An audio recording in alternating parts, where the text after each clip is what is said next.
basicamente de cuidado. Então, antes da gente entrar propriamente dito na questão das intervenções, de como selecionar, de como elas se apresentam a partir das classificações, é importante entender que o cuidado centrado na pessoa, ele difere de um cuidado holístico, né, que tanto temos falado, mas que ele tem como foco não o procedimento em si, mas a atitude de quem cuida. Então, isso é fundamental. Pensar que o cuidado centrado na pessoa, ele tem como foco entender o contexto na sua integralidade. E a partir daí, então, nós reconhecemos que existem alguns limites, principalmente em relação ao saber, e que esse saber se complementa a partir de um diálogo, a partir de uma negociação, muitas vezes que acontece com o próprio paciente na construção do seu planejamento da assistência. O sujeito, ele nunca deve ser compreendido a partir de um diagnóstico, ele é algo extremamente mais amplo que isso, né? Então, o sujeito, ele tem como foco apresentar as suas necessidades e, a partir dessas necessidades, os profissionais de saúde serem, né, em especial o enfermeiro, a enfermagem, serem atores para atender essas necessidades, ou pelo menos para direcionar essas necessidades. E aí reconhecer que o indivíduo, ele é singular e que essas necessidades, elas podem ser parecidas, os doentes podem ser parecidos, mas eles nunca serão os mesmos. Nós mudamos um pouquinho o nosso foco a partir de um modelo totalmente biomédico agora para um modelo centrado na pessoa. O modelo que eu vejo a pessoa a partir da sua singularidade, a partir do seu problema mínimo, complexo, universal e bastante individual. Vamos dar um exemplo. Uma pessoa hipertensa empregada e uma pessoa hipertensa desempregada. Então, eu vou ter necessidades humanas básicas nessas pessoas de forma totalmente diferente. Quando eu olho para a patologia, a gente percebe que é praticamente a mesma patologia, só que as pessoas são totalmente diferentes a partir do contexto aonde elas estão inseridas. E desse modo, eu estou olhando para a singularidade, estou valorizando a patologia, mas além disso, estou valorizando as necessidades que provêm dos problemas de enfermagem. E reconhecer a complexidade dos sujeitos é extremamente importante. Os sujeitos são complexos, eles têm problemas complexos, e é a partir desses problemas complexos que nós, enfermeiros, trabalhamos centralizados. O peso dos próprios determinantes universais e particulares devem ser valorizados nesse momento do cuidado centrado na pessoa.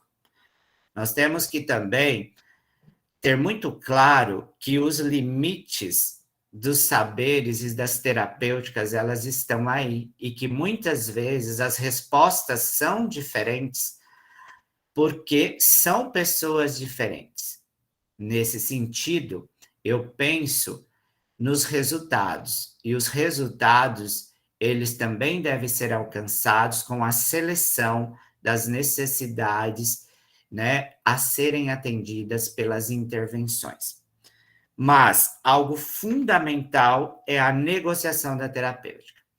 Então, quando eu tenho esse conceito de que a negociação, ela existe a partir de um diálogo, de um momento dialógico entre enfermeiro e paciente, familiar, entendendo que, além do meu saber, existe o saber do próprio paciente e que esse saber deve ser valorizado.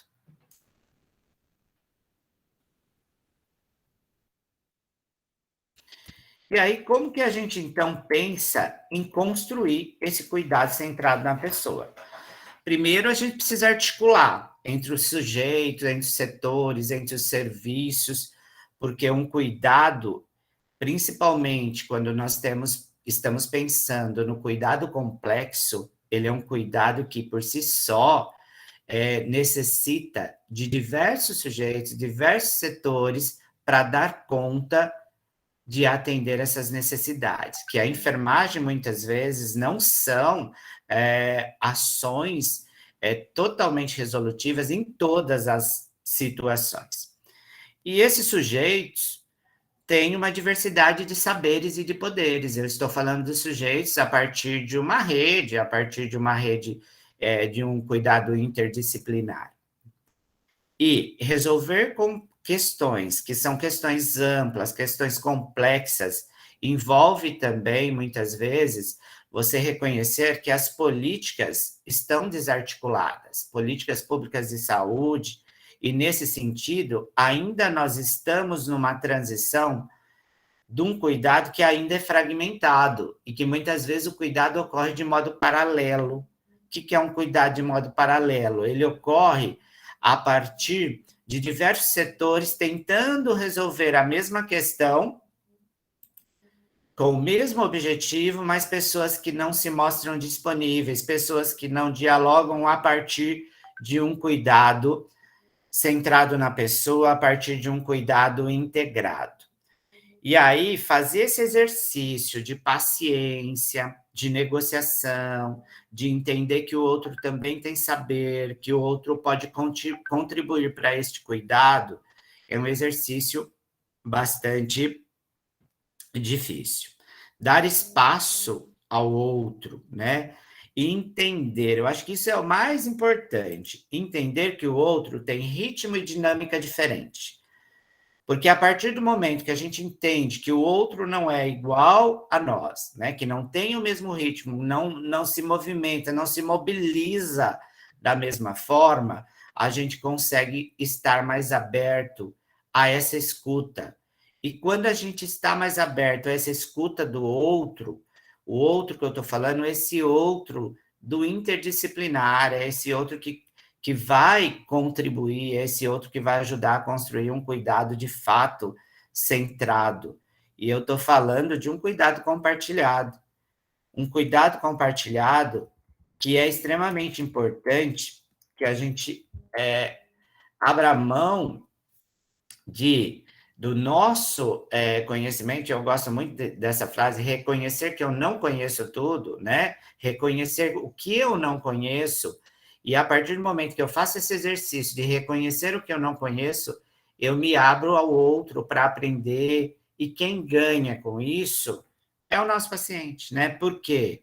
Porque eu vou estar mais flexível, eu tenho aí uma abertura maior, eu tenho uma possibilidade de criar novas alternativas a partir do cuidado, né? E reconhecer também que o outro, ele também tem limitações. Muitas vezes ele vai até ali, mas é porque existe algumas limitações. E uma coisa importante, nós não temos a resposta para tudo, né? Nunca vamos ter. E por isso nós precisamos do outro quando nós estamos falando de um cuidado. Nós precisamos do outro para complementar, do outro para contribuir. E abrir mão dessa parte do poder é extremamente importante. Por quê? Porque desse modo a gente vai ter uma ação mais potente, nós vamos ter um cuidado mais potente. Muitas pessoas não conseguem fazer um bom planejamento, desenvolver um bom plano de cuidados ao paciente, porque está tão focado no seu autoconhecimento, no seu conhecimento só eu sei, né? Que ele acaba não estando aberto ao outro, né? E nós somos uma parte da verdade, mas não a totalidade da verdade.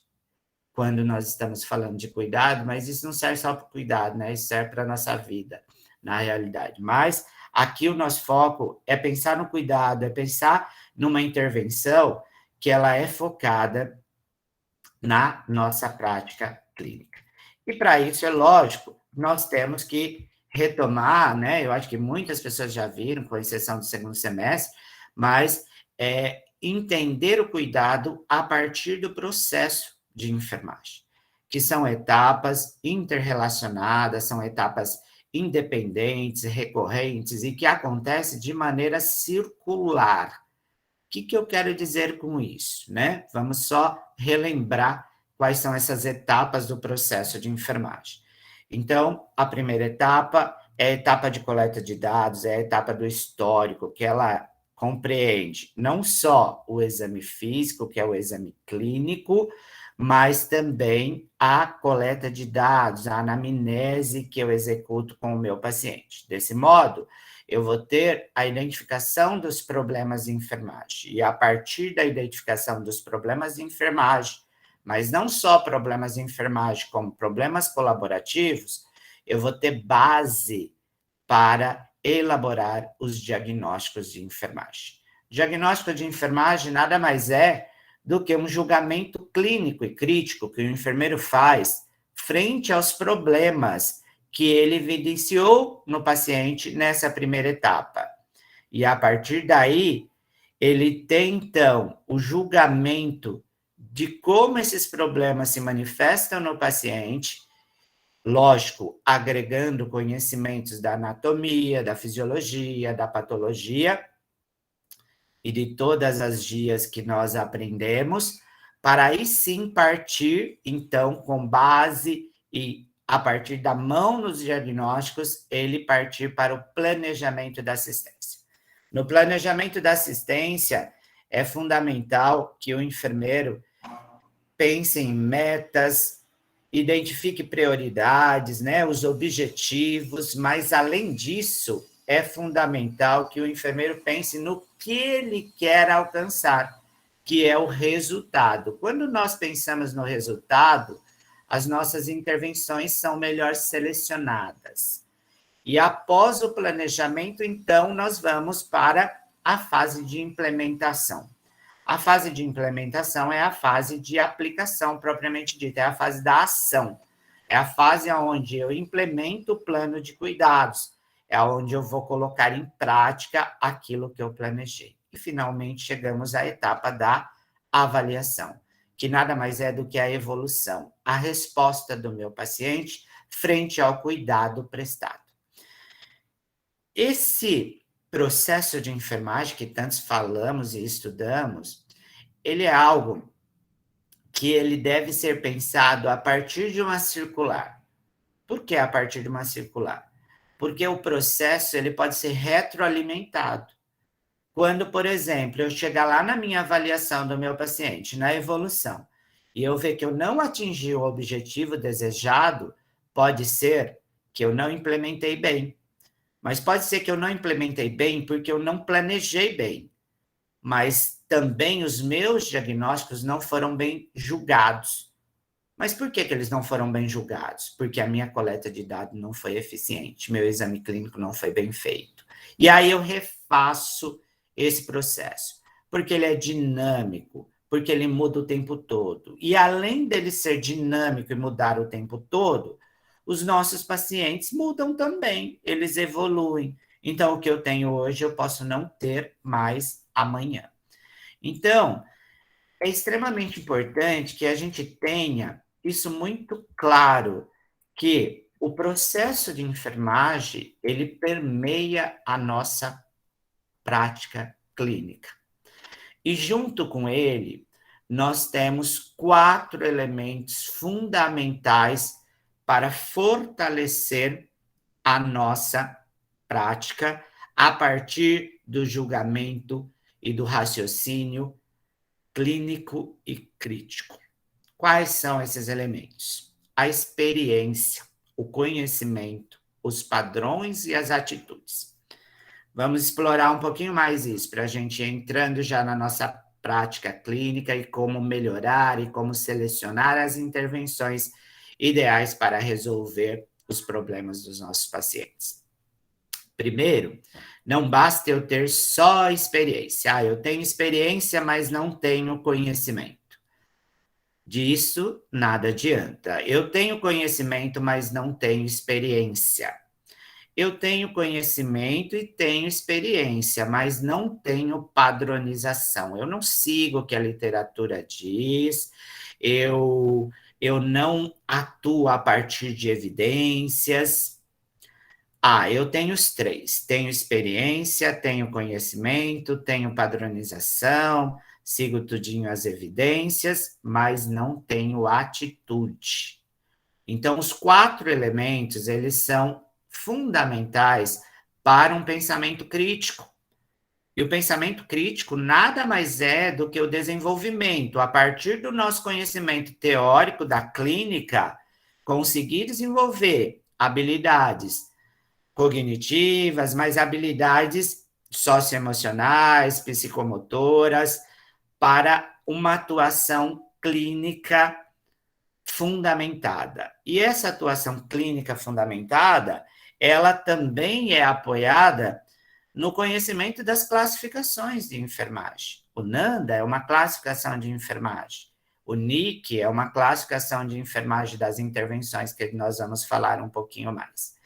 E nesse sentido, quando nós temos, por exemplo, uma classificação que é o NIC, Classificação Internacional das Intervenções de Enfermagem, na prática clínica, nós precisamos pensar que, muitas vezes, a intervenção, quando eu utilizo, né, a gente não utiliza muito com o aluno para estimular o raciocínio do aluno na seleção das intervenções. Mas os livros, as classificações, as taxonomias do NIC, elas são fundamentais, porque a partir daí eu tenho ideia, eu tenho percepções do que eu posso pensar de intervenção e, a partir da intervenção, pensar em ações.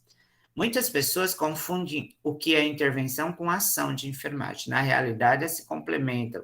É uma ramificação que a gente vai entender já já. Mas, quando nós estamos falando da prática clínica, a partir, por exemplo, de uma classificação, que é o NANDA, o NIC e o NOC, vamos pensar, classificação dos diagnósticos, classificação das intervenções e classificação dos resultados, nós estamos apoiando 3 classificações para pensar o processo de enfermagem de uma forma mais estruturada. E aí, no momento da seleção, isso mesmo o NIC explora bastante, no momento da seleção das intervenções, eu tenho que ter muito claro o julgamento dos resultados. Percebe que nesse fluxograma, ele está no começo, mas ele também está no final. Ele começa a partir da visão do que eu quero alcançar, dos resultados do NOC, né, propriamente dito, do que eu quero alcançar no meu paciente. E a partir do que eu quero alcançar, eu vou fazer uma reflexão, mas uma reflexão aonde eu tenho uma pista fundamental, que é o quê? A história clínica do meu paciente e o contexto aonde ela está inserida. Então, a partir da história clínica do meu paciente, eu vou conseguir identificar diagnósticos e, a partir dos diagnósticos, então, eu vou selecionar as melhores intervenções para atingir os objetivos do meu paciente. Esse modelo conceitual, essa estrutura que o NIC coloca, ele é focado na tomada de decisões. Por quê? Tanto o julgamento dos problemas que vai trazer para nós os diagnósticos de enfermagem, como o julgamento das intervenções, são tomadas de decisão que o enfermeiro precisa fazer neste momento. E a partir dessa tomada de decisão, aí sim ele vai atuar e agir de modo efetivo. Então, quando eu parto da parte clínica, né, eu tenho estabelecido como eu faço isso, né, como eu vou selecionar, como eu vou julgar as melhores intervenções, eu começo a fazer o meu plano assistencial, né, que é a próxima etapa a partir do momento que eu elaborei os diagnósticos. E como o próprio nome está dizendo, plano assistencial, planejamento assistencial, ele é um plano que vai me orientar para a prescrição de enfermagem. A prescrição de enfermagem, ou também denominada como plano de cuidados, trata-se de um roteiro, onde eu vou selecionar diversas intervenções e ações para resolver os problemas do meu paciente. Mas é fundamental que no planejamento nós focamos os diagnósticos de enfermagem selecionados nesses pacientes. Mas, além disso, eu tenho que entender que o meu paciente é um todo. E aí eu preciso pensar numa assistência global, que não são só dos diagnósticos de enfermagem que eu encontrei no meu paciente, mas as necessidades também de eliminação, de alimentação, de oxigenação, de locomoção, de sono, de repouso, de sociabilização, de gregária. Todas essas necessidades são as necessidades humanas básicas que nós precisamos para a nossa sobrevivência. E aí, no momento do nosso plano assistencial, que eu estou selecionando tudo isso com base na história clínica do meu paciente, é lógico, e nos diagnósticos levantados, eu também devo identificar não só as necessidades, mas o grau de dependência dessas necessidades. Porque a partir do grau de dependência, eu já vou ficar mais preparado para prescrever e para identificar as intervenções que são de ordem total ou parcial. O que significa isso? Quando eu seleciono que o meu paciente tem um problema a partir do diagnóstico, que foi um problema de dependência total, necessariamente eu vou precisar de um cuidado que envolve o fazer ou ajudar o meu paciente propriamente dito. Mas nem todas as intervenções, elas são de complexidade do grau total. Nós temos as intervenções que são do grau parcial. E a partir daí, então eu vou prescrever intervenções e ações que sejam do cuidado da orientação, da supervisão, do encaminhamento, de somente auxiliar em alguns cuidados para o meu paciente.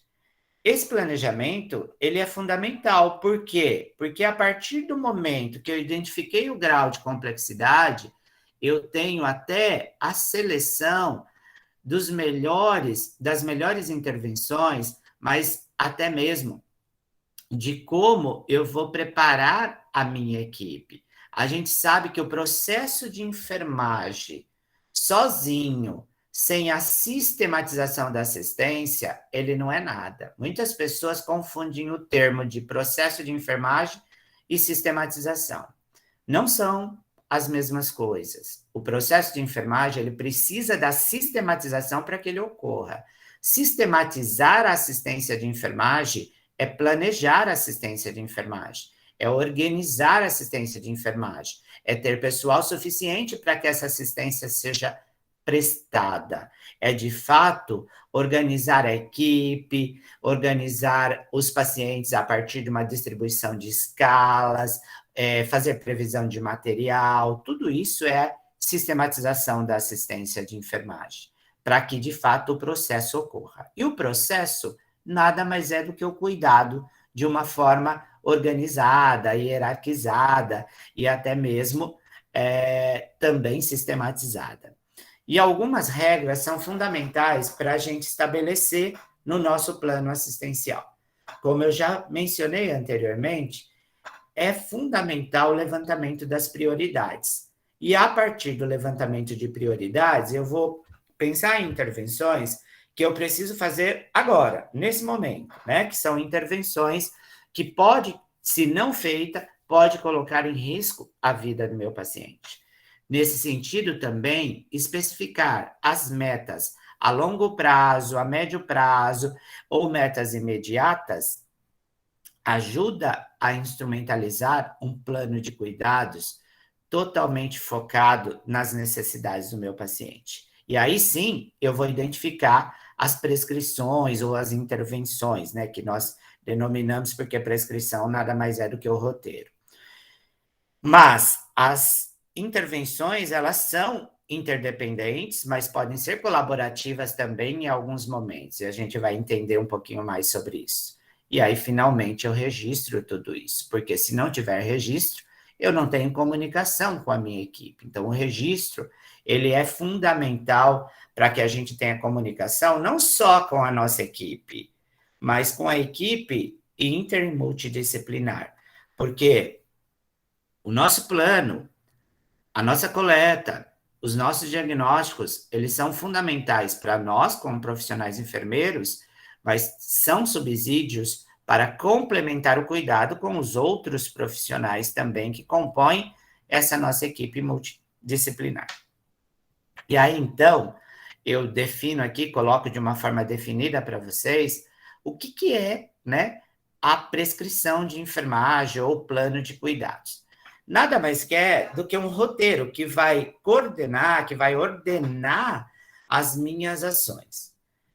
As ações que eu me refiro são os cuidados de enfermagem, para atender não só os diagnósticos que encontramos nos nossos pacientes, mas atender também as necessidades humanas básicas que estão afetadas nesse momento. Da mesma forma que uma prescrição médica, ela é um roteiro de medicamentos para resolver uma doença, a prescrição de enfermagem, ela é um roteiro de intervenções para resolver os problemas do paciente, para resolver os diagnósticos de enfermagem.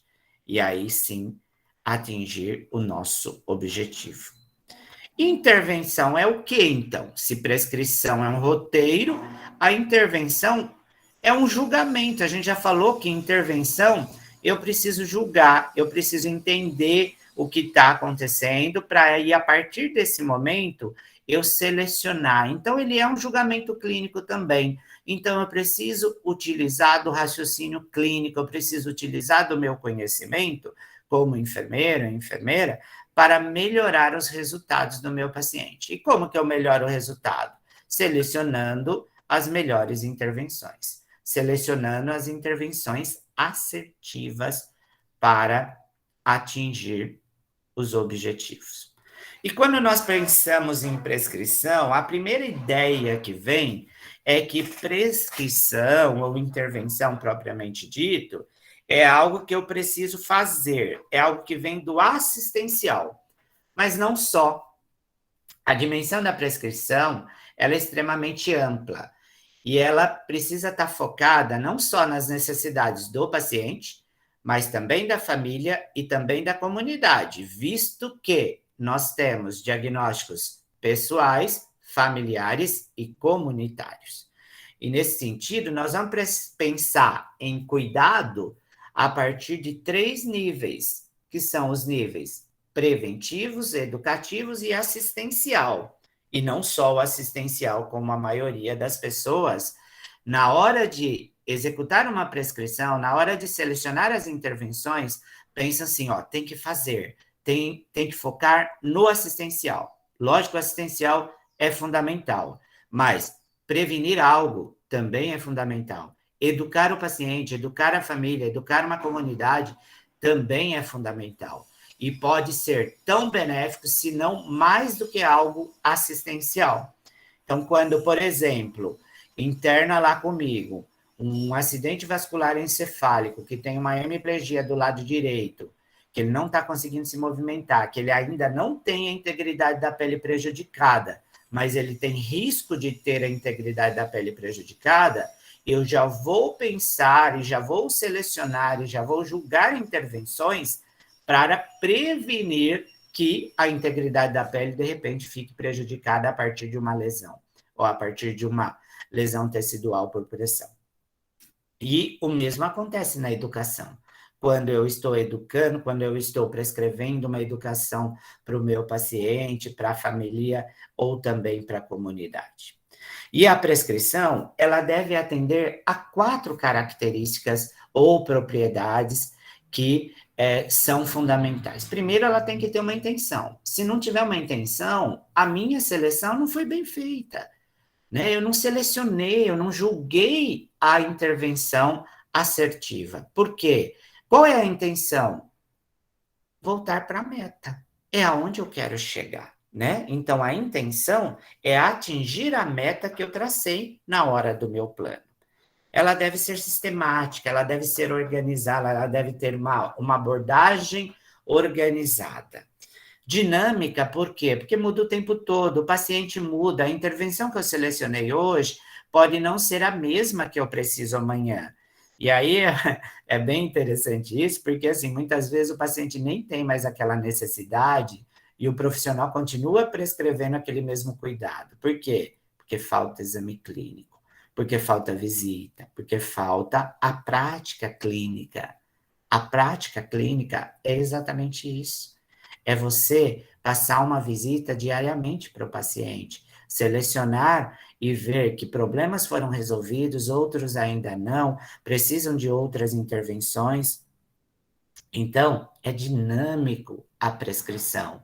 Não é algo que deve ser somente repetido o tempo todo. E é flexível, porque a prescrição ela é adaptável a qualquer contexto aonde tem o processo de enfermagem. E aonde tem o processo de enfermagem? Aonde tem serviço de saúde. Aonde tem enfermeiro, tem o processo de enfermagem necessariamente. A prescrição, ela tem alguns benefícios para a gente quando a gente pensa no cuidado. Primeiro, ela dá um direcionamento, né? Ela diz para mim aonde eu quero chegar. Só que além dela dizer para mim, ela tem que dizer para minha equipe. E como que ela diz para minha equipe de enfermagem? A partir de mim, né? Então eu tenho que ter uma boa integração com a minha equipe tem que saber o que é processo, a minha equipe tem que saber que a prescrição de enfermagem não é algo somente para checar, e sim algo para executar, algo para complementar, algo para trazer uma qualidade da assistência de modo mais eficiente. Então, ela dá um direcionamento, porque ela mostra aonde eu quero chegar. A partir do momento que eu prescrevo realizar curativo e lesão tecidual por pressão com papaina a 10% uma vez ao dia após o banho e observar sinais dos tecidos na área da periferia e borda, eu estou dizendo o quê? Eu estou dizendo que eu preciso ver como está evoluindo minha ferida com essa cobertura que eu estou prescrevendo. Então, ela diz que eu estou esperando algo desse sentido, ela dá direcionamento. Ela permite a continuidade do cuidado, porque a prescrição ela não é do único plantão. Ela é das 24 horas. Ela é do plantão da manhã, do plantão da tarde, do plantão da noite.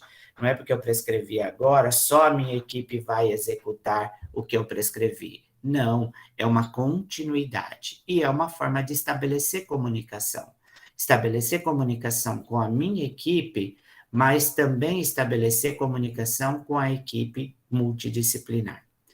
Eu vou trazer aqui para vocês algumas dicas, assim, de como a gente realizar melhor uma prescrição e, nesse sentido, deixar de uma forma mais organizada, né? Primeiro momento, eu acho importante enumerar os cuidados, né? Seguindo das prioridades. E isso vem com a prática também. A prática, a experiência, ela vai trazer essa facilidade para a gente. É importante que a prescrição de enfermagem ela esteja junto com as outras etapas, para que a gente consiga consultar. Eu estou falando isso quando a gente tem o impresso e também quando nós temos o nosso processo de forma informatizada. Então, é importante que esteja tudo fácil, esteja fácil para visualizar, porque muitas vezes eu vou ter que retomar, eu vou ter que complementar. O processo de enfermagem, ele não é estático, né? Ele vai ser complementado. A minha coleta que eu fiz quando meu paciente internou, joia, é uma coleta, sim, completa, mas eu posso ir acrescentando novos dados a partir do vínculo que eu estabeleci com o meu paciente, e aí eu vou visualizando, isso tem que ficar fácil para ajudar eu a fortalecer cada vez mais as intervenções, que é o nosso foco como enfermeiro. Pensar nas intervenções que são os cuidados de enfermagem. Deve ser objetivo, deve ser operacional e sempre deve utilizar um verbo na forma indefinitiva. Então, eu começo com orientar, ajudar, supervisionar, né? Então, eu tenho que dar uma ordem, né? A minha intervenção, ela tem que mostrar uma ordem de executar algum cuidado propriamente dito. Além disso, ela deve ser executada e checada pela equipe de enfermagem.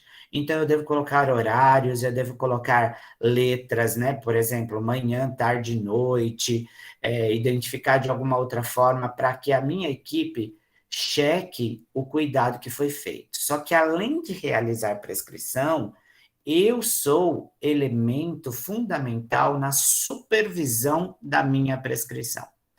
Porque não basta prescrever, eu preciso supervisionar se o cuidado prescrito está sendo feito.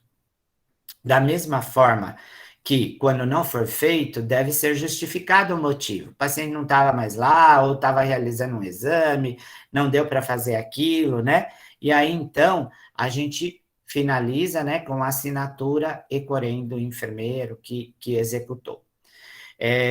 A intervenção ela deve ser concisa, deve ser clara, específica, deve dizer exatamente o que eu quero e deve ser individualizada. E como que uma prescrição é individualizada? Ela é individualizada a partir dos fatores contribuintes e das características definidoras do meu diagnóstico de enfermagem. É isso que individualiza uma prescrição.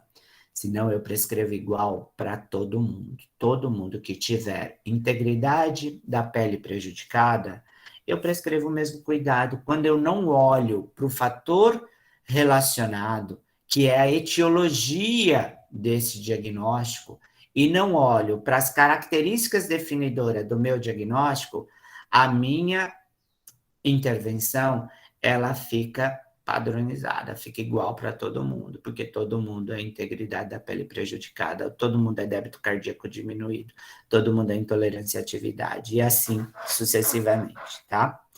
Então, é fundamental que a gente olhe para isso. Aqui eu coloco, eu não vou ficar lendo isso, mas só para vocês verem uma infinidade de verbos que a gente pode utilizar quando a gente está pensando na dependência total, na dependência parcial, né? Até para melhorar a nossa redação no momento da intervenção, de fazer a nossa prescrição. Então, não é sempre realizar, realizar, realizar. Então, mesmo no total, a gente pode mudar, a gente pode utilizar novos verbos, sinônimos até de alguns, né? Aqui no ajudar, né, ó, tem alguns outros que eu coloco, na orientação tem alguns outros, esclarecer, orientar, debater, tá? E aqui a mesma coisa, na supervisão, observar, controlar, avaliar, encaminhar, levar, conduzir o paciente, dirigir, tá? E aqui, ó, eu coloco aqui uns 3 slides para a gente ver que existe uma infinidade de verbos, tá? Informar, apontar, participar, revisar, tá? Não vou ficar lendo todos, traçar. Aqui mais um pouquinho, tá? Ó, identificar, elaborar, estabelecer, tudo isso faz parte do momento de planejamento. No momento de planejamento, eu já penso do grau, e a partir do grau de dependência, eu seleciono o verbo apropriado para atender às necessidades do meu paciente. E aí, então, a gente pensa que a prescrição, ela deve focar os diagnósticos, que são as prioridades, mas também ela deve focar as necessidades, como a gente já falou, as necessidades que são as necessidades humanas básicas. E nesse sentido, nós temos prioridades que são altas. Prioridades, por exemplo, quando eu tenho um diagnóstico de troca de gases prejudicada, de débito cardíaco diminuído, são diagnósticos de ordem fisiológica e são diagnósticos de ordem essenciais para a sustentação da vida da pessoa. Então, são diagnósticos que exigem uma alta prioridade. E esses diagnósticos, então, nós precisamos pensar em intervenções mais efetivas. Mas também nós temos alguns diagnósticos de prioridade intermediária e de baixa prioridade. Por exemplo, nutrição alterada, quando a gente tem nutrição desequilibrada, menos que as necessidades corporais, esse é um diagnóstico de prioridade intermediária. Preciso agir, preciso colocar intervenções e selecionar intervenções assertivas? Sim, com certeza. Mas dá para esperar um pouquinho. Se não for olhado, ele também pode se tornar uma alta prioridade. Por exemplo, uma desnutrição, uma desidratação. Eu posso, de repente, identificar o diagnóstico e não fazer nada para isso, né? Não prescrever nada para isso, não colocar nenhuma ação, e esse diagnóstico, que era de média, passar para alta prioridade. Isso pode acontecer. E o de baixa prioridade é a mesma coisa, pode passar para uma prioridade intermediária. Por exemplo, são demandas que não exigem diretamente uma ação nesse momento, mas que exige muitas vezes uma ação de orientação, de educação, tá? Por exemplo, risco de infecção relacionado com a história do tabagismo. Nós não vamos resolver o tabagismo agora, até porque isso é um hábito, mas eu posso começar a educar e, de repente, daqui a um período, ele pode parar de fumar. Então, eu pensei em intervenções para resolver, sendo elas de alta prioridade, de baixa prioridade ou de média prioridade. Mas é fundamental que eu pense a partir da teoria de Maslow, que a gente tanto vê lá nas necessidades humanas básicas, que o fisiológico, ele tem o foco, olha a base, né, da nossa pirâmide. Ele tem o foco nas prioridades imediatas, né? O que há de mais prioritário é o fisiológico. É pensar na respiração, na oxigenação, na alimentação, na eliminação, né? Então, quando eu digo que o débito cardíaco diminuído, a troca de gás prejudicada, a intolerância à atividade são diagnósticos prioritários, eu tenho que pensar em intervenções mais assertivas, intervenções que atingem imediatamente essa necessidade. Depois a gente tem, subindo na nossa pirâmide, né, de Maslow, a segurança. Segurança e proteção. Impedir que ocorra essa situação novamente, né? Essa situação de desequilíbrio, porque isso é uma situação de desequilíbrio.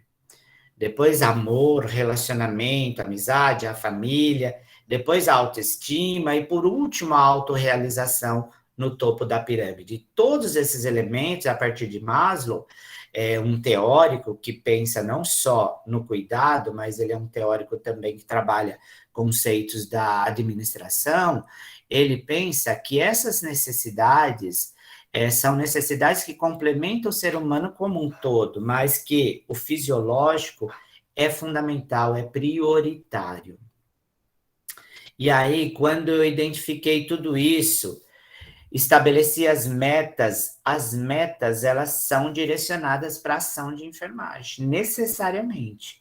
Eu tenho que pensar em ação para atingi-las nesse sentido.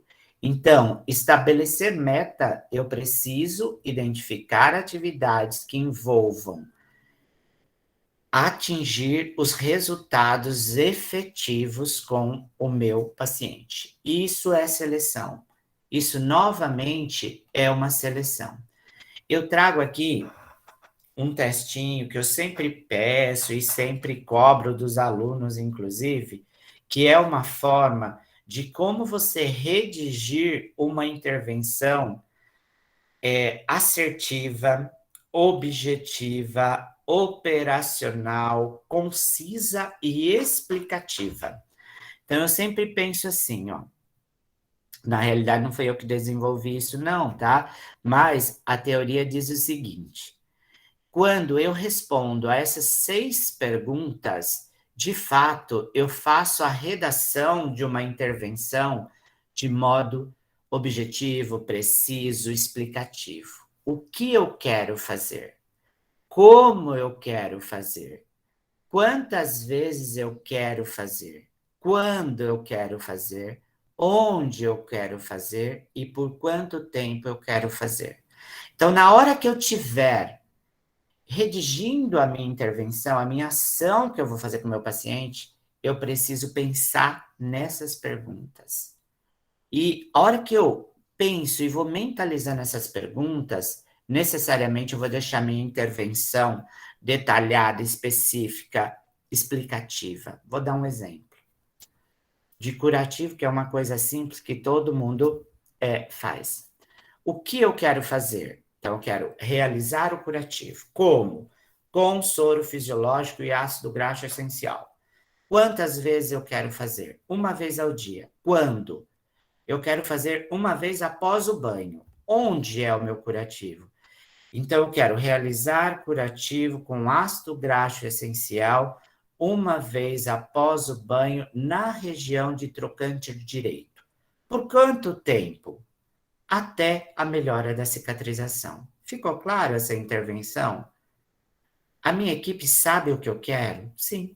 Está detalhado, está específico, está dizendo o que eu desejo, está explicado. E aí, lógico que eu vou ter que colocar o horário e tal para que seja checado. Então, essas 6 perguntas, ela dá para a gente um direcionamento e serve para qualquer intervenção. Vou prescrever um banho, dá para usar. Vou prescrever controle de sinais vitais, dá para usar. Para qualquer intervenção, eu devo utilizar isso mentalmente. Eu não vou ficar respondendo isso na intervenção, mas mentalmente, a partir do momento que eu vou respondendo, eu vou melhorando a minha redação. E é lógico que a prescrição, então, ela deve atingir as metas. E metas, nós também temos metas imediatas, metas intermediárias e metas a longo prazo. Metas que eu preciso resolver rapidamente, metas que eu consigo esperar um pouquinho mais. As metas imediatas, como nós já falamos, são as metas que atendem às necessidades de ordem fisiológica. E as metas intermediárias e a longo prazo são as que envolvem mais ações de prevenção, ação de promoção em saúde, ação de reabilitação, mas que são tão fundamentais quanto as metas fisiológicas. Aqui eu deixo um exemplo para vocês, por exemplo, de uma meta. Então, o paciente é diabético, ele está com diagnóstico de déficit do conhecimento relativo à dieta prescrita. Qual é a minha meta imediata? Olha o problema. Diagnóstico de enfermagem, déficit de conhecimento relativo à dieta prescrita. Então, ele não tem conhecimento do que ele precisa comer. Resumindo, é isso, né? De como é uma dieta de um paciente diabético.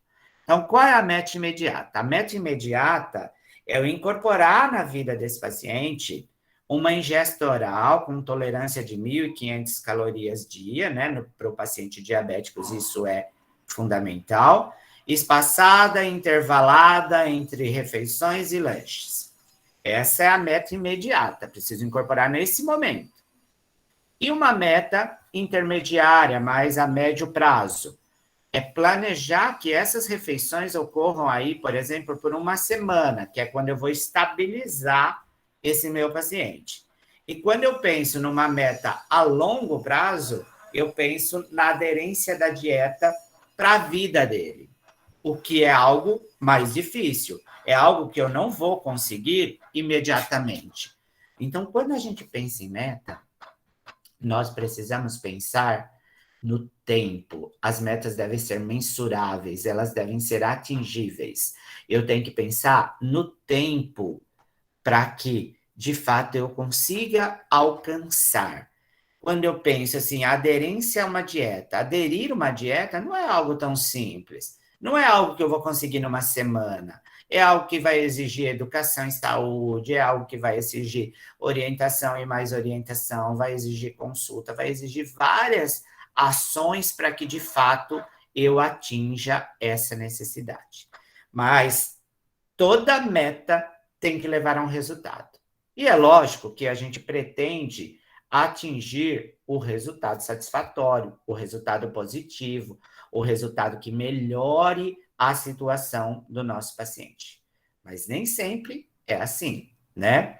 Nem sempre tudo que eu selecionei, de fato, vai melhorar imediatamente, às vezes demora um pouco mais, e às vezes eu preciso mudar as intervenções, de repente eu preciso repensar as metas para selecionar novas intervenções, para que, de fato, os meus resultados sejam alcançados. Agora, quando a gente pensa em resultado, uma outra coisa é fundamental, é entender que os pacientes, eles são diferentes e que cada paciente responde de forma diferente diante das suas necessidades, diante do cuidado que é prestado a esse paciente também, tá?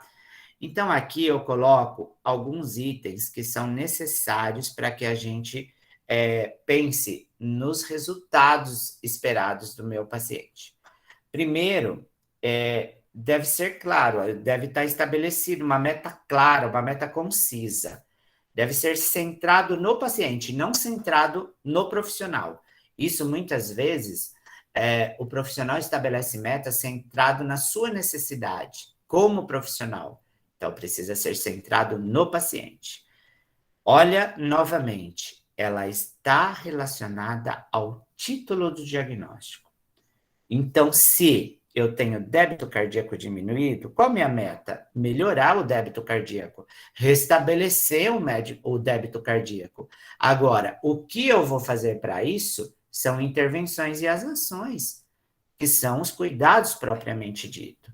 E aí, então, eu tenho que pensar em ações que de fato sejam assertivas, para que eu consiga alcançar, mensurar, e sempre importante estabelecer um limite de tempo. Por exemplo, eu tenho uma integridade da pele prejudicada relacionada à imobilidade, evidenciado pelas lesões da camada da pele. O que eu estou dizendo? Eu tenho uma lesão tecidual por pressão, resumindo é isso, tá?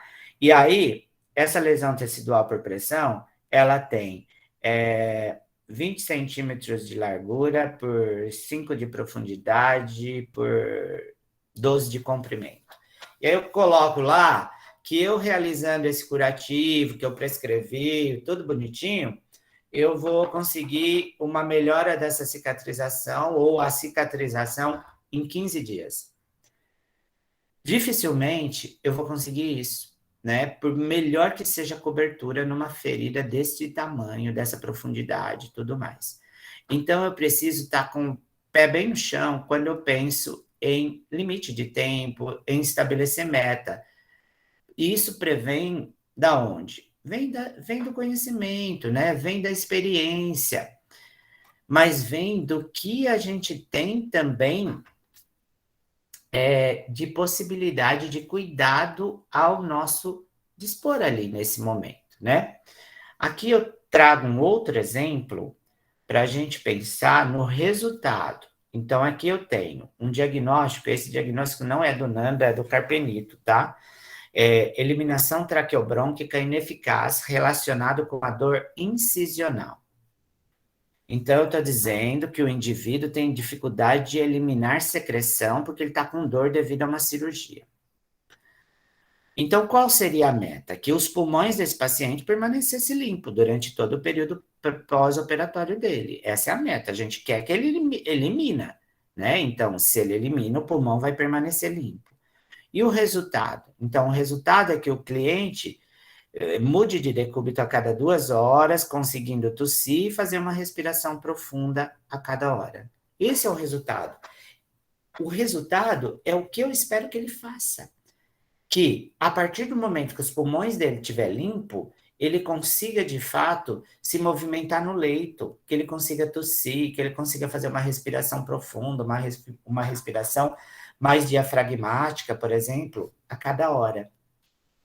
Então, aqui eu trouxe, na realidade, 2 exemplos, só para a gente esclarecer um pouquinho mais a importância da meta e a importância de atingir os objetivos com os nossos pacientes. E aí, depois, então, que eu prescrevi, que eu selecionei as intervenções, eu vou trabalhar com a implementação. Eu tenho que pôr em ação. Implementar é colocar em ação, é executar o meu plano. Então, é nesse momento que eu sou responsável. o enfermeiro é responsável nesse momento não só para colocar em ação, mas também para supervisionar essa ação. Porque colocar em ação é delegar, por exemplo, mas não necessariamente uma intervenção ela é para o técnico ou auxiliar de enfermagem. Eu posso fazer intervenção para o próprio enfermeiro. Por exemplo, quando eu prescrevo lá, colher gasometria de 4 em 4 horas e avaliar os níveis lá dos gases. Eu estou prescrevendo para quem? Quem colhe gasometria? Estou prescrevendo para o enfermeiro, né? Então, algumas intervenções também podem ser prescritas para outros enfermeiros. Então, a implementação, para que ela tenha um sucesso, ela precisa ter julgamento clínico, lógico, né? Eu implementei, mas o julgamento clínico, a intervenção selecionada, a seleção que eu fiz é fundamental. A reflexão crítica de ver que, de repente, não está resolvendo, preciso mudar, preciso colocar uma nova intervenção.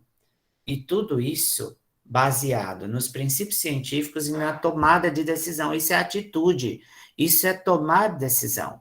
A tomada de decisão do profissional enfermeiro no momento de selecionar uma boa intervenção é fundamental. E aí, pessoal, esse processo, ele tem que ser avaliado o tempo todo, ele tem que ser monitorado, ele tem que ser reavaliado, ele tem que ser modificado, ele tem que ser revisado. Eu tenho que conversar com outras pessoas. Eu tenho muitas vezes de pesquisar, de buscar novas evidências, por que não está resolvendo isso? E isso é um cuidado baseado em evidências. Isso é um cuidado baseado em princípio científico. Não é algo empírico, não é algo que eu faço da minha cabeça, né? E uma coisa importante, discuta com outros enfermeiros. Olha, eu estou com cuidado assim, eu estou prescrevendo isso, mas não está resolvendo. O que, que a gente pode fazer junto? Você já vivenciou algo desse tipo?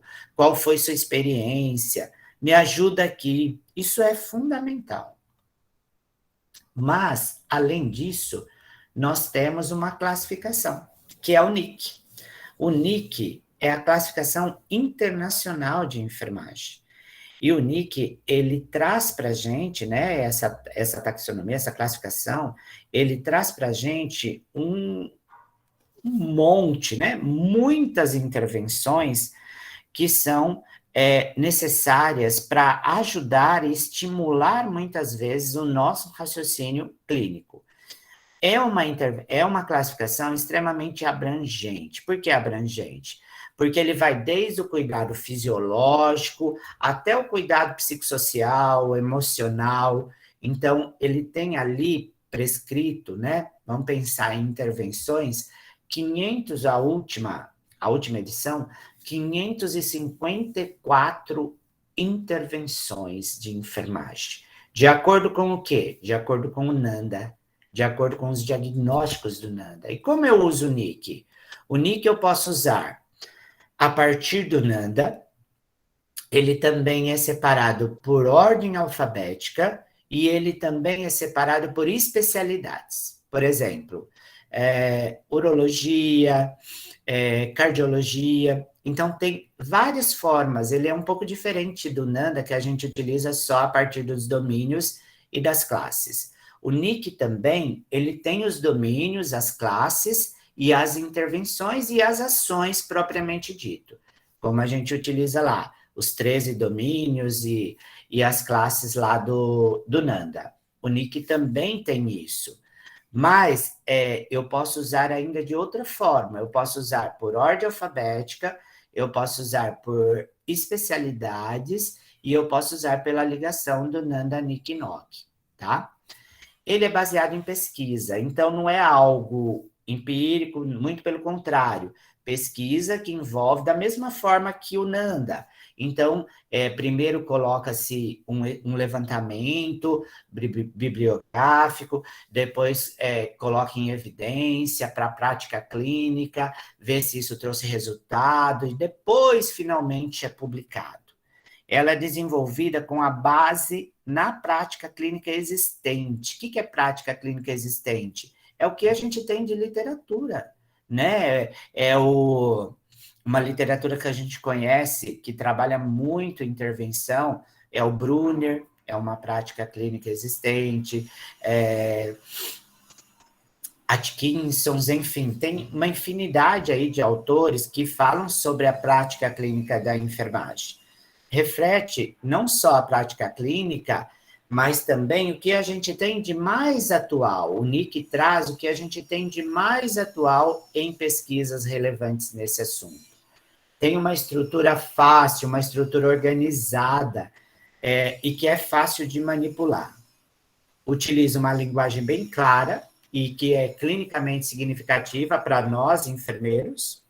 Apresenta uma estrutura e um processo de refinamento contínuo. O que é isso?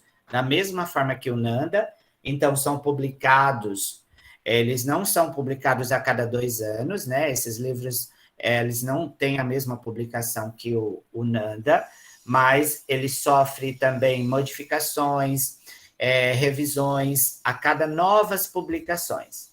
Apresentam esse processo a partir de domínios e de classes, como eu já falei, passa pelos testes no campo. Então, primeiro, antes de ser publicada uma intervenção, de fato essa intervenção é satisfatória para resolver este problema, ele foi colocado em campo, em atuação, e é acessível aí por diversas publicações e mídias, a gente tem aí PDF, enfim.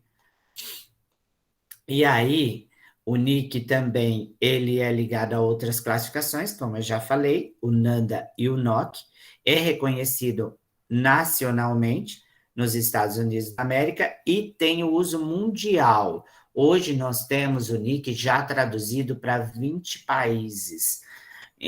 Não lembro todos, mas japonês, alemão, Suíça, alguns desses aí que eu me recordo agora, tá? E aí, então, quando a gente pensa na prática clínica, nós pensamos que essa prática, ela envolve alguns fatores que devem ser levados em consideração, não só se apoiar no NIC para selecionar as intervenções, mas pensar que a prática clínica, ela depende de alguns fatores. Primeiro, os resultados desejados do paciente. Então, o paciente também tem que estar envolvido nesse processo. O que ele deseja. E, novamente, vem aqui a ideia da negociação. A gente não pode fazer um plano somente pautado no nosso conhecimento. A característica do diagnóstico de enfermagem. Então, é com base no diagnóstico de enfermagem, nos fatores relacionados, nas características definidoras, que eu vou estabelecer e vou melhorar cada vez mais a minha prática clínica de enfermagem.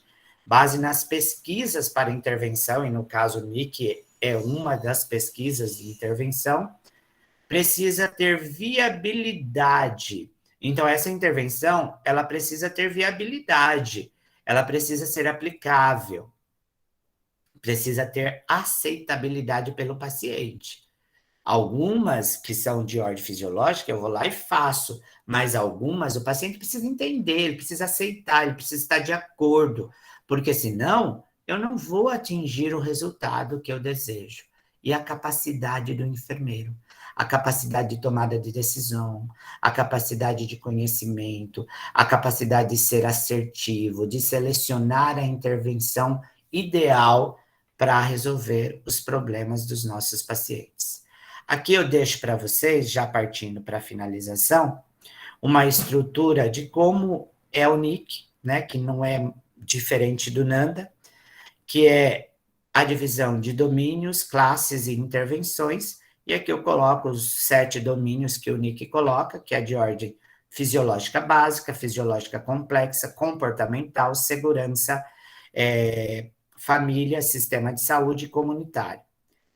Então, aqui a gente tem uma ideia mais ou menos de como o NIC se mostra separadinho, para que a gente consiga selecionar e seja fácil de visualizar e encontrar uma intervenção ideal para o meu paciente.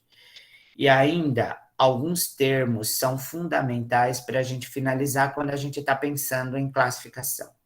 Primeiro, é que eu penso em intervenção, ela não é só o cuidado direto com o paciente, mas intervenção, eu tenho a intervenção direta, que envolve a assistência, que envolve o cuidado, mas eu tenho intervenções muitas vezes indiretas, que envolve um gerenciamento. Vamos pensar, por exemplo, num gerenciamento de ambiente. É uma intervenção de cuidado indireto. Por exemplo, o enfermeiro gerencia a casa de um paciente num atendimento domiciliar, de um paciente que está em internação domiciliar.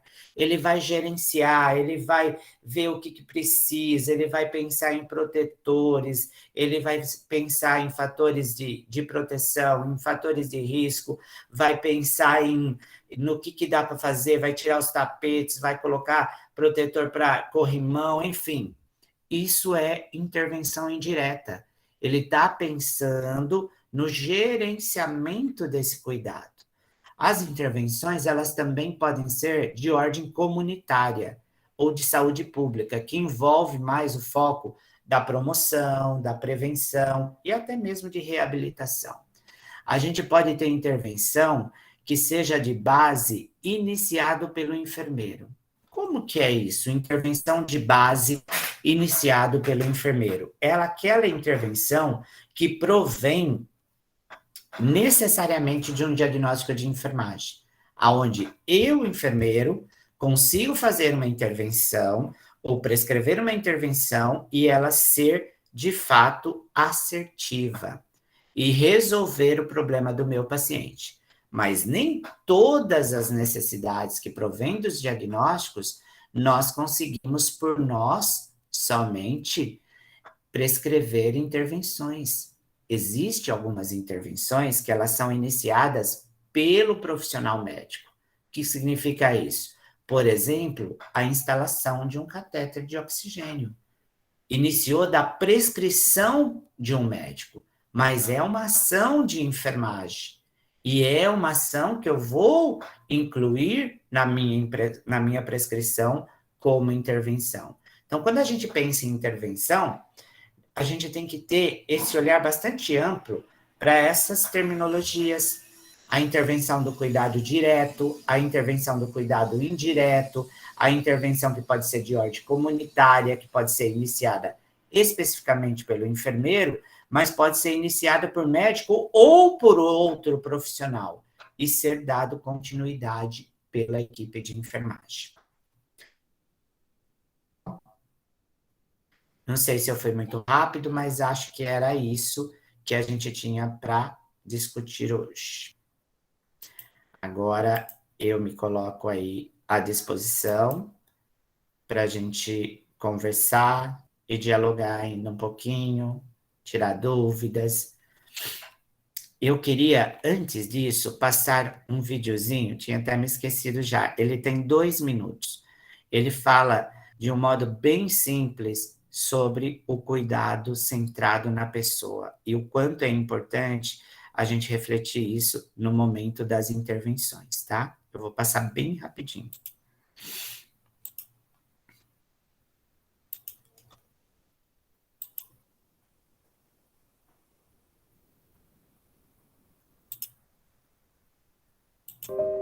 Around the world, people are living longer, but often with multiple diseases and conditions that require care over many years.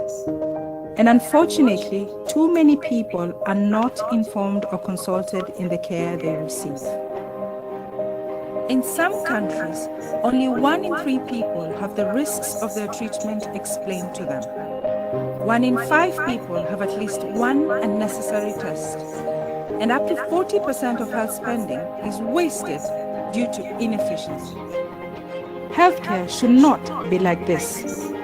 Remember, people live with their condition 24/7, not only when they seek care. That's why people-centered care is so important. People-centered care means ensuring that health services are tailored to people's needs and are provided in partnership with them rather than simply given to them. It means care where people, families, and communities are respected, informed, engaged, supported, and treated with dignity and compassion. People-centered care can have lasting benefits.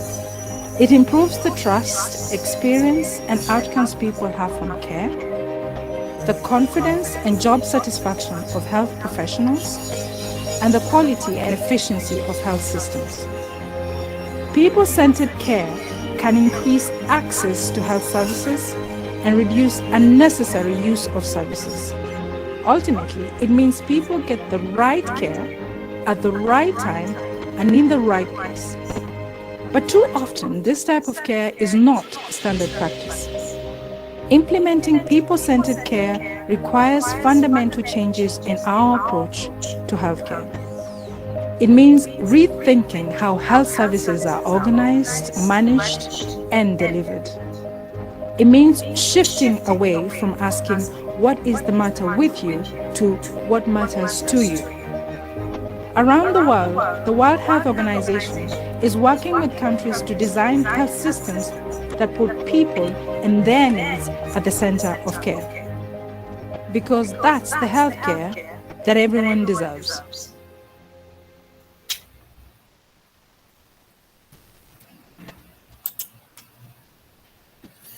Eu acho que esse vídeo, ele é bem simplesinho, bem rapidinho, mas ele traz uma visão muito importante, né?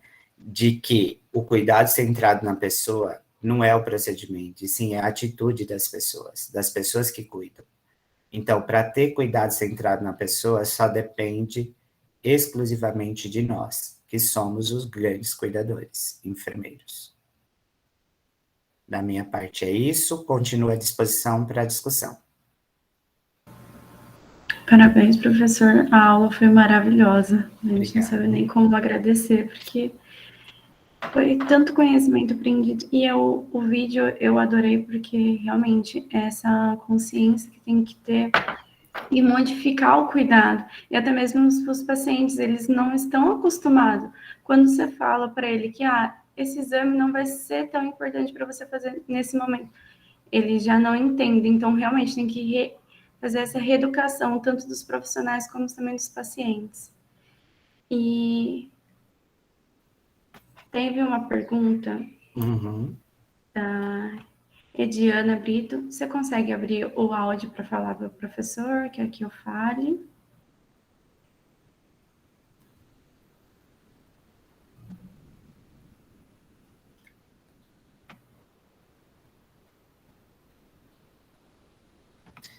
Ediana, tá aí? Falou que pode falar. Então, eu vou ler a pergunta dela. Tá. Ela perguntou: o que o enfermeiro deve fazer após a prescrição e que percebe que a equipe não só checa, mas não faz a prescrição do enfermeiro? E como dar conta da parte tanto burocrática, da parte do sistema, como também a parte de observar a equipe? Tá, são duas perguntas. Eu vou responder a primeira e depois a outra, né? Eu penso que, assim, a equipe só não vai fazer se você não tiver integrado com a sua equipe. E quando a equipe não faz, ela não está prestando o cuidado necessário, que é o que você prescreveu, mas o cuidado para atender as necessidades do paciente e atender o objetivo. Novamente, cabe o papel do enfermeiro, além da integração com a sua equipe, a supervisão da sua prescrição. Então, o enfermeiro tem que supervisionar o que ele está prescrevendo. Quando ele prescrever um curativo, ele tem que ver se o curativo foi feito. Como que ele vai saber isso? Se o curativo primário, o curativo secundário não está saturado, se ele foi datado, se está com a data de ontem, né? Como está o aspecto desse curativo. Pensando num exemplo de curativo, mas qualquer intervenção que ele prescrever, ele deve supervisionar. Como? Passando visita. Necessariamente precisa passar visita, ele precisa olhar. Quanto à questão que ela coloca, a questão burocrática de várias outras coisas, como fazer tudo isso, né? Eu penso exatamente na sistematização da assistência de enfermagem. Se eu tenho uma sistematização da assistência de enfermagem organizada, eu vou conseguir dar conta. Lembrando que, se eu tenho uma enfermaria de 30 pacientes, não são os 30 pacientes que eu vou fazer o processo. Eu não sou o único enfermeiro, nós vamos ter uma organização. Eu vou ter 12 pacientes sobre a supervisão da manhã, 12 ou 10, sei lá, sobre a supervisão da tarde e 10 sobre a supervisão. Quando eu falo sobre a supervisão, eu estou falando que o processo de enfermagem, ele compete a esses pacientes que é onde tem uma distribuição de escala. Da mesma forma que existe a distribuição de escala para o cuidado integral dos nossos pacientes, onde o técnico faz o seu cuidado integral. Ele não fica com a enfermaria toda, ele fica com 6 pacientes no máximo, né? Que é o que a gente tem de preconizado pelo nosso conselho. Então, ajuda a nortear isso. Eu sempre coloco isso, que é lógico que o enfermeiro não tem só processo de enfermagem para fazer. A partir do momento que existe uma distribuição, que existe uma sistematização da assistência organizada, ele vai dar conta dos seus. É lógico que o enfermeiro também não deve olhar só para os seus pacientes que estão, por exemplo, na sua escala. Enfermeiro é responsável pela unidade. Se ele é responsável pela unidade, ele precisa saber de todos os pacientes. Mas executar o processo, selecionar as intervenções, é somente daqueles que estão lá na escala que compete a ele. Uma outra questão é que ele pode sim e deve acrescentar intervenções que outros profissionais fizeram. Por quê? Porque no seu plantão ele identificou uma mudança. E se ele identificou uma mudança, não é porque aquele paciente que não está na sua escala, ele não vai mexer na prescrição. Muito pelo contrário. É da mesma forma quando a gente tem uma intercorrência com o paciente. O médico não é daquele paciente, mas o médico prescreve um novo medicamento para aquele paciente. O enfermeiro não está sob a supervisão de processo de enfermagem direto daquele paciente, mas o enfermeiro é responsável pelo setor. Se ele é responsável pelo setor, ele responde por todos os pacientes. Só que responder por todos os pacientes não significa fazer prescrição para todos os pacientes, porque senão, de fato, ele não dá conta. Então, a sistematização organiza o processo e faz com que a gente consiga, de fato, executar todas as nossas outras atribuições de ordem administrativa também. É possível, só precisa, de fato, investimento e disponibilidade do profissional que está fazendo. Tanto que é possível. Quer falar? Tem alguém na frente? É a Marilda ou tem alguém na frente, Suelen? É a Marilda. Depois tem uma pergunta da Valquíria no chat. Consegue abrir o áudio, Má? Tá.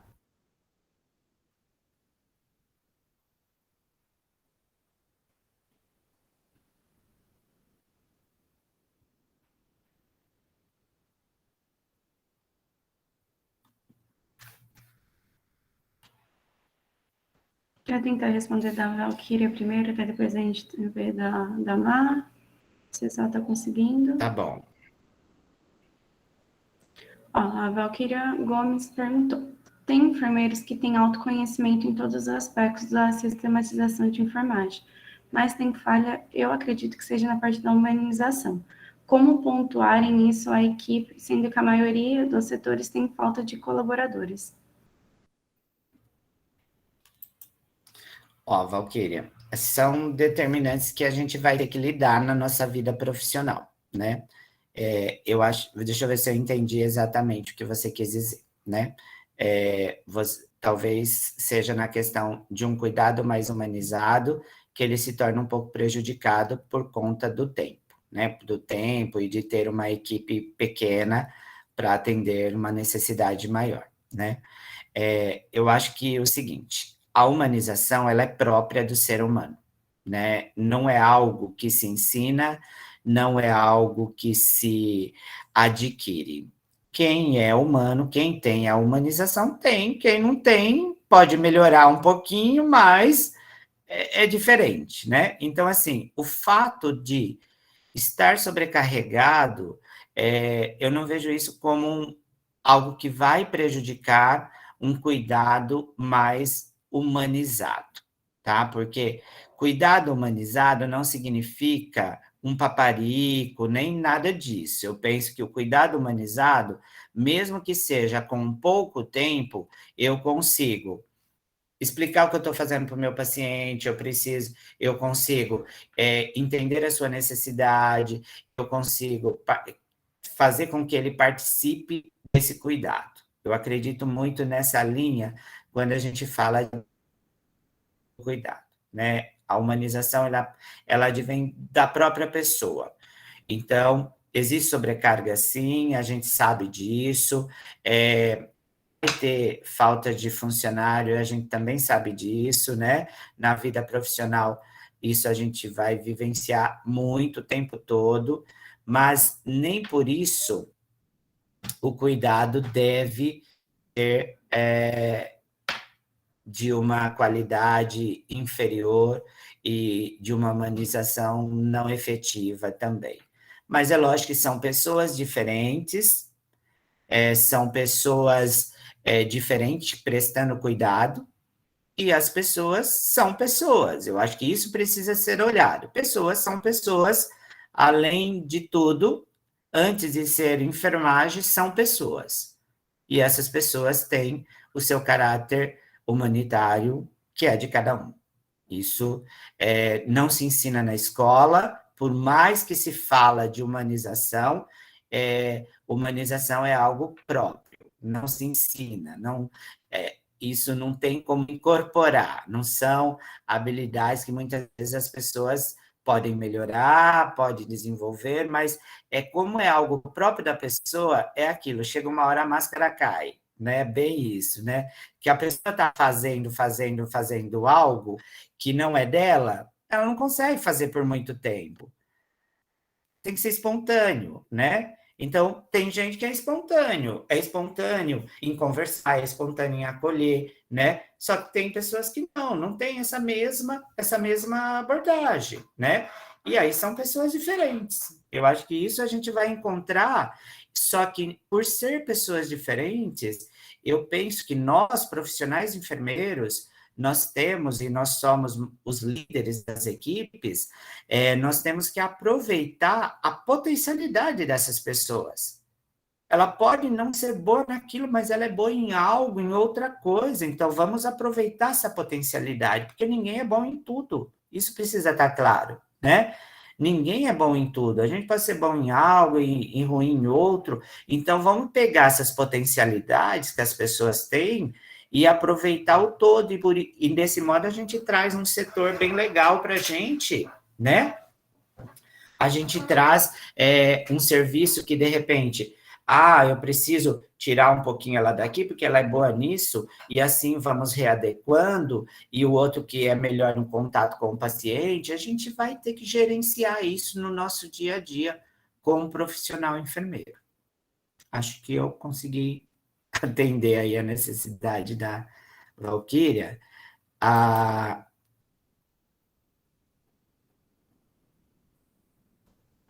Consegue abrir o áudio agora, Má?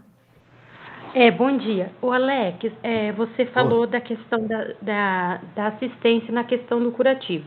Você acha que é possível, no futuro, né, a gente conciliar tudo, por exemplo, a unidade básica, a assistência hospitalar, o pronto atendimento, tudo numa abrangência só, o cuidado com o paciente, porque assim, muitas pessoas ainda vai na atenção secundária, né?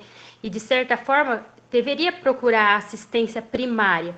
Porque assim, eu acho que eu vejo na atenção primária hoje que muitas vezes o paciente chega para nós depois dele ter, tipo, procurado outras alternativas antes de procurar assistência primária. Você acha que é possível que as pessoas no futuro pense diferente, busque primeiro a promoção e a prevenção, depois o cuidado? Ó, Marilda, eu que é possível, mas eu acho que vai um tempo isso ainda. E isso é uma educação. É uma educação, é algo a ser incorporado, é algo a ser sensibilizado e ter uma consistência e uma consciência da população. Porque o que acontece? A população é maior. E aí ela busca formas de direcionar e resolver ele da melhor maneira possível, o mais rápido possível. E aí ela busca, muitas vezes, utilizar um serviço que seja o serviço mais fácil para ela, né? O que ela consegue com maior facilidade. Mas algo para favorecer isso, Marilda, é, de fato, um trabalho em rede. Enquanto nós não tivermos um trabalho em rede, nós temos rede, mas não temos eficiência do trabalho em rede. Quando a gente tiver trabalho em rede e partir da lógica de não mais encaminhamento e sim para compartilhamento, porque o paciente ele não é de um serviço ou de outro, ele deve ser compartilhado.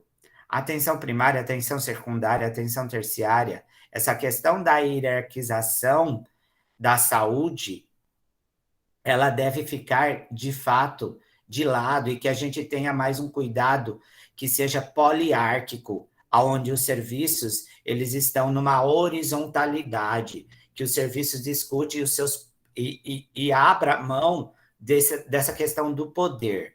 Eu acho que o poder atrapalha muito isso, né? A partir do momento que os serviços tiverem, de fato, pensando no paciente como um todo, e todos com o mesmo objetivo, e não ter essa ideia mais, não é meu, eu encaminho, não é meu, eu encaminho, né?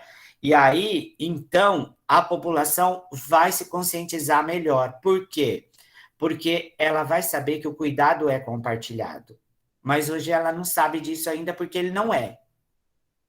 A gente fala muito do trabalho em rede, mas na prática isso ainda é muito difícil.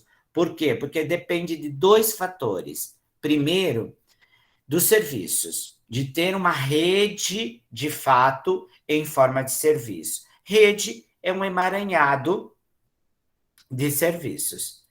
Primeiro, as cidades, né, os municípios precisam ter essa rede. E segundo, a disponibilidade das pessoas que trabalham no serviço. As pessoas têm que ter disponibilidade, as pessoas têm que ter os mesmos objetivos, as pessoas têm que ouvir os outros, as pessoas têm que compartilhar. Então, enquanto a gente não tiver isso, eu acho que vai ainda um caminho longo para a gente alcançar, porque isso nós temos uma grande parcela de culpa. Das pessoas usarem os serviços de forma indiscriminada. É um pouco a nossa parcela de culpa. Isso é o que eu penso, Marilda. Eu concordo nessa parte que também tem que ter a educação da população, porque uma fala que a Ediane falou, que ela ficou no acolhimento e chegou muitas queixas de atenção primária. E a gente vê até mesmo nos estágios, quando a gente faz no UPA, no hospital. Muitas coisas são resolvidas na atenção básica. Você pode até questionar o paciente, mas eles falam, não, eu prefiro aqui porque é mais rápido. Muitas vezes eles não conseguem dar a demanda eficaz no hospital, porque realmente tem que fazer esse encaminhamento para outros tipos de serviço. Mas, por fim, eles querem sempre no hospital porque vão resolver mais rápido. E uma pergunta que eu queria fazer eu achei muito importante na parte da intersetorização, na parte de realmente ter essa parte longitudinal que o senhor falou, tanto na pensão primária, secundária e terciária. Seria um sonho que veio agora o ESUS para a gente ser como um prontuário eletrônico unificado. Só que o ESUS está tendo as modificações, está tendo as atualizações, está começando a melhorar.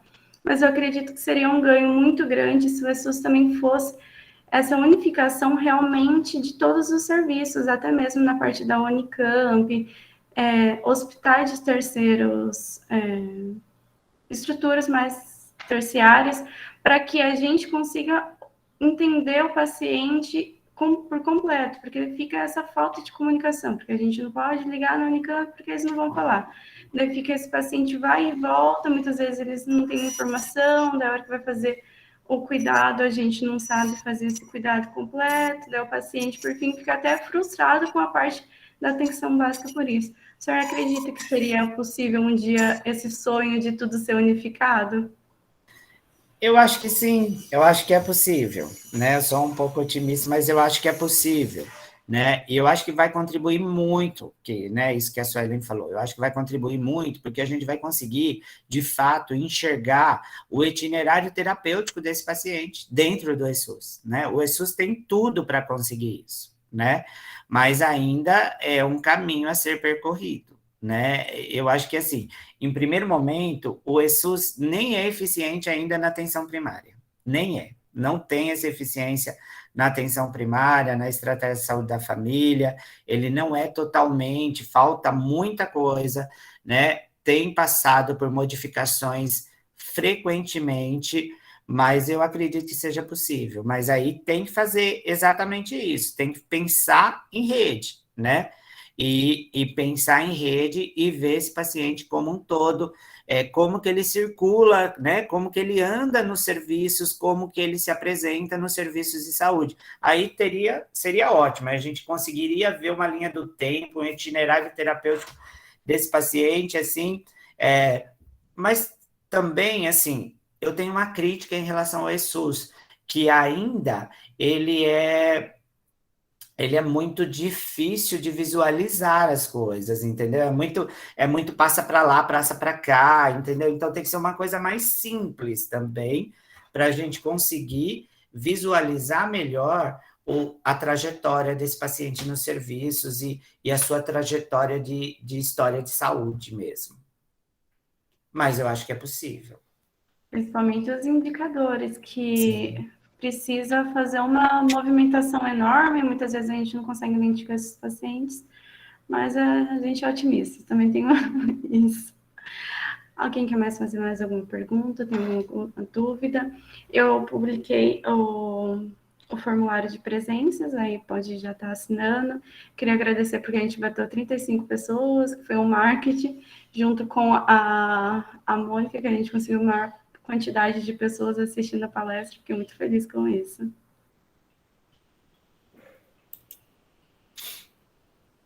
Temos mais alguma pergunta? Professor, queria lhe parabenizar, né?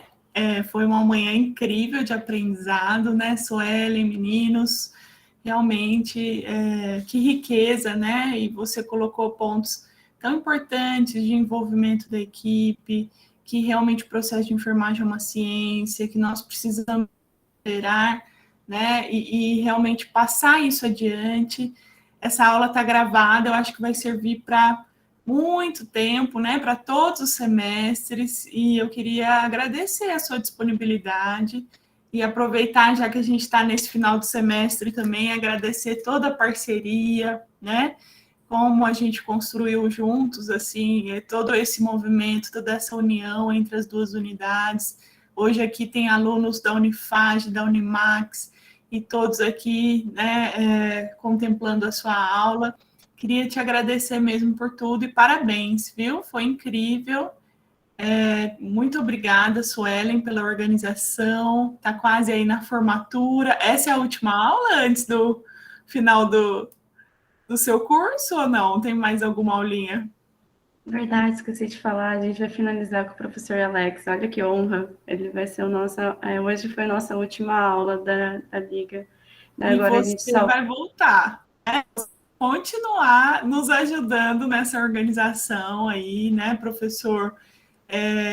Eu acho que a gente precisa manter os alunos, nós temos aqui alguns alunos do 10º semestre também, Matheus, outros alunos, a gente precisa mantê-los bem pertinho de nós, né? Então, a gente quer te convidar também para continuar esse trabalho, continuar com a nossa parceria, para que encante mais alunos para fazer movimentos como esse, né, que vocês fizeram. E muito obrigada por tudo, viu? Eu também quero agradecer, né, a oportunidade, porque eu acho que isso tudo é oportunidade, né, na nossa vida também, né, de estar aqui discutindo com isso, sobre essa temática tão importante, né, que é para nós enfermeiros, né. Nós temos bastante alunos aqui do 10º semestre hoje, né, tem o pessoal da FAD também, e o pessoal da Max do 10º semestre, e que daqui a menos de um mês, né, vocês já serão enfermeiros também, nossos colegas, né, meu e da professora Elaine, né, e que, assim, e que a gente também continua à disposição, né, não é porque vocês vão sair, vão embora, né, pode consultar, vamos tirar dúvida, vamos discutir, não tem problema, porque a vida profissional é que vai trazer mesmo de fato, né? É aí que você vai dizer assim, nossa, o que eu faço agora, né? Agora é eu. Então, assim, é importante vocês terem a gente como apoio também, né? Não é porque vocês saíram, vão sair daqui a poucos dias, que não fala mais com o professor, não tem mais contato, né? Muito pelo contrário, né? Então, muitas pessoas ainda discutem com a gente, né, depois de formado, e eu acho que é isso mesmo, né, é isso que constrói uma rede também, rede entre a gente, a rede é em todos os lugares, a nossa família é uma rede, a nossa sala de aula é uma rede, entre os professores é uma rede, é rede, né, rede são pessoas que têm os mesmos objetivos, né, são pessoas que têm os mesmos objetivos, que discutem as coisas juntos, né, então nós colocamos, né, nos colocamos aqui à disposição também para isso, né? E quero parabenizar a Liga também, né? A Suelen, que está à frente, né, Suelen? Espero que você possa contribuir ainda no próximo semestre, mesmo você já sendo aluna formada, tal, né? Ou pelo menos estabelecer aí e deixar essa continuidade do legado aí que você deixa com a Liga, né, que isso é extremamente rico para a gente enquanto curso, e todos os alunos ganham, né, com certeza, nós ganhamos muito também enquanto docentes, porque é crescimento junto, né, mas os alunos ganham muito mais, né, uma Liga traz um crescimento muito grande para o curso, ainda mais apoiado no centro acadêmico, né? O que vocês estão aí batalhando e acho que já estão na fase final aí para finalizar, né? Então, novamente, meu muito obrigado. Fiquei muito satisfeito também de poder estar aqui essa manhã com vocês, tá? E espero ser chamado novas vezes, tá bom? Obrigado. Então, eu na verdade sou até suspeita, mas eu gostaria de agradecer tanto a Elaine por ter apoiado essa ideia e ter entrado junto na Liga, quanto o Alex, porque ambos são orientadores junto com a gente nessa construção. E eu não tenho como agradecer mesmo por ter ajudado, incentivado, estimulado, estando junto, dando apoio, falando, não, vamos, vai conseguir. A gente teve alguns obstáculos até realmente ser formado como Liga, mas foi com que a força para a gente fazer diferença na parte da enfermagem. A enfermagem, querendo ou não, a gente sempre foi um grupo tradicional, já há um tempo na fase. E agora, ter formado o centro acadêmico, que foi graças a este pequeno estímulo que fez com que desse esse passo enorme. Então, vai ser tanto um ganho para a faculdade de Jaguariúna quanto a Magas de Indaiatuba. Então, a gente só vai cada vez mais unir os dois campos, Queria agradecer a presença da Ilane e do Alex pela disponibilidade nesse sábado. Essas 2 horas foi sensacional. O senhor consegue ver pelo chat o tanto de agradecimento e como foi maravilhosa a aula. Foi sensacional. E eu concordo com o Joris. Desculpa se eu falei o nome errado, mas deveria ser, sim, uma aula magna, uma aula que a gente poderia estar estimulando um pouquinho mais, dependendo de umas 3 horas, falando sobre esse tema que é maravilhoso. Consegue desenvolver muito, porque tem muitas coisas a ser ditas sobre o processo de enfermagem e poucas pessoas realmente só confundem a parte da sistematização. Então, eu gostaria de agradecer pelo esse encerramento maravilhoso da última aula com o professor Alex. Então, a gente vai... Semana que ia ter na próxima, no dia 17, mas por fim a gente vai fazer uma reunião privada entre eu e o Fer para a gente pontuar como é que vai ser esse desenvolvimento do ano que vem. A gente já vai começar a planejar esse calendário, já vai começar a ver as pessoas, para começar já a fazer os convites também para a aula para o ano que vem. Então, a gente vai começar a pegar aquelas ideias que foram desenvolvidas na abertura, e também eu vou passar para a gente ver como será o processo seletivo, como vai ser realmente oficializado para abrir um processo seletivo ano que vem, para a gente conseguir mais membros. E também tinha feito um formulário para ideias de temas e professores que a gente poderia estar trazendo ano que vem. Daí eu vou colocar aqui no chat, se vocês conseguirem responder, é rapidinho. Só para a gente ter uma ideia quem a gente pode estar trazendo ano que vem. Deixa eu colocar. Então, vou ficar muito feliz se todos responderem, porque, querendo ou não, vai ser uma forma da gente triar qual o assunto mais as pessoas querem estar trazendo. Então, a gente vai fazer esse planejamento nesses 6 meses, contando provavelmente depois de fevereiro.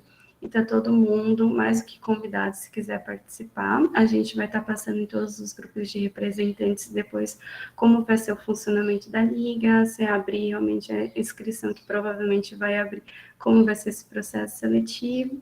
E eu gostaria de agradecer também todos os alunos que estão presentes, por ter tido essa disponibilidade de estar aqui, mesmo sendo do 10º semestre, está convidado para participar ainda das aulas ano que vem, porque elas são maravilhosas e eu aprendo cada dia mais. Fora que, não sei, mas para mim foi um estímulo até essa energia, porque aqui a gente tem, às vezes, a prática, a gente fica um pouquinho entristecido por conta da rotina, por conta do serviço, mas aqui é que dá o gás final de voltar, não, vamos realmente fazer diferente, vamos ser a diferença. Então, eu gostaria realmente de agradecer muito a todos vocês e por esse número de 36 pessoas aqui. Daí, com o formulário de presença, a gente consegue colocar como horas complementares. Muito obrigada a todos. Então, eu vou finalizando. Muito obrigada, Elaine. Muito obrigada, Alex. Muito obrigada a todos os alunos que estão aqui presentes. O Fer, ele é meu vice, ele não conseguiu participar, porque ele teve um probleminha. Edneia quer falar? Às vezes apertou errado. Pessoal, eu queria pedir um favor a todos. Todo mundo abrisse os microfones para a gente dar uma salva de palmas, tanto para o professor Alex quanto para os alunos do 10º semestre, que estão indo, a Suelen, né, que foi líder aí dessa liga e deixou um legado incrível. Vou ter uma salva de palmas para a gente finalizar esse dia hoje.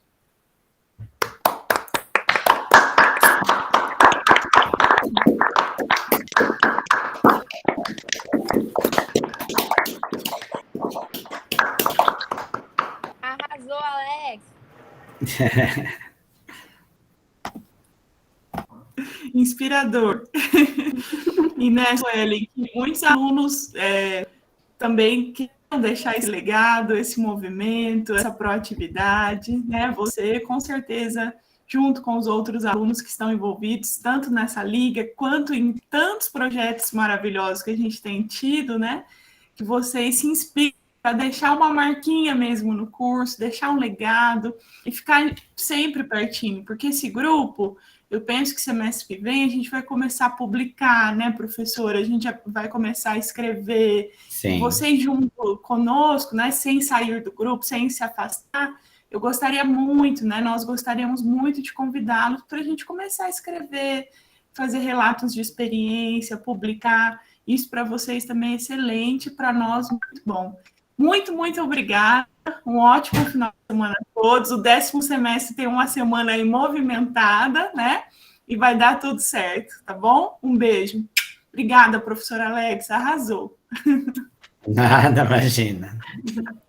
Muito obrigada a todos. Então, bom final de semana.